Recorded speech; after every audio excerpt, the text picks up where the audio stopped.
Aloha everyone, Scott Sylvan Bell coming to you live from San Francisco. I'm at Chrissy Field. It's February 1st, 2015. I don't know, 4:20 in the afternoon. Let's talk about sales. Now, we're going through a process and we talked about what happens at the end of a sales call. You have rejoice, where the person's like, yay, I want your product, and you get all happy. But remember, the danger is if you get too happy, it's gonna freak them out. You have regret, which means that you probably did not go through your whole entire sales process. You didn't do everything that you were supposed to do. You left out key elements, or you just didn't give a sales presentation and you rolled in and you're like, yeah, here's about how much it is. And then the person rejected you. And then, last of all, you got rejection, which means that the person says, no, we're not interested, it's not gonna happen. And it could be an element of everything you did. Now, the last one is there's a hybrid.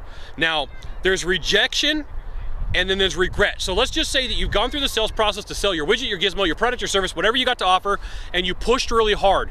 And that person, either you took too long in the sales call or you didn't give enough time, and that person bought, and they were forced into it. They really didn't want to, but they were forced into it. Now that creates a challenge for them, because what ends up happening is you rejoice when you leave, yay, I made the sale, right? Yay, I made the sale. And then you walk away and you get, an hour out, and then the person says, you know what, I really don't want this, I feel like I was forced into it.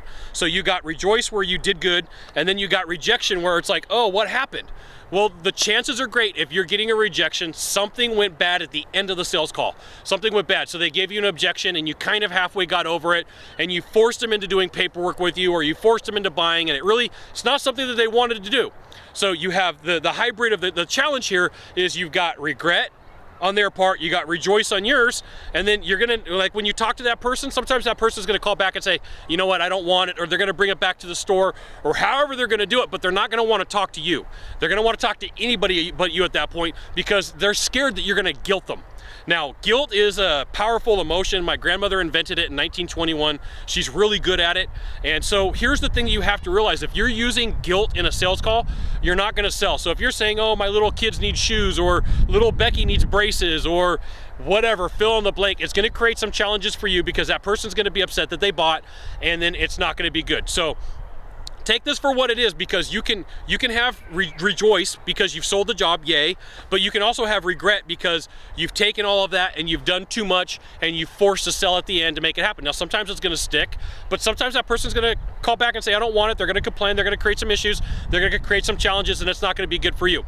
So remember, stick through your whole sales process, do what you have to do everything that you're supposed to, and chances are good. Doesn't mean that you're gonna make the sale, but chances are better when you use your process and you stick with it. And when you talk to people like they're human. So I had a sales guy this weekend, oh my goodness. He was trying to constantly close me. Now, constantly closing is something they taught in 1950 and 1960, and it worked back then, because for the most part, sales was new to people. They didn't really have anything to go through with the process.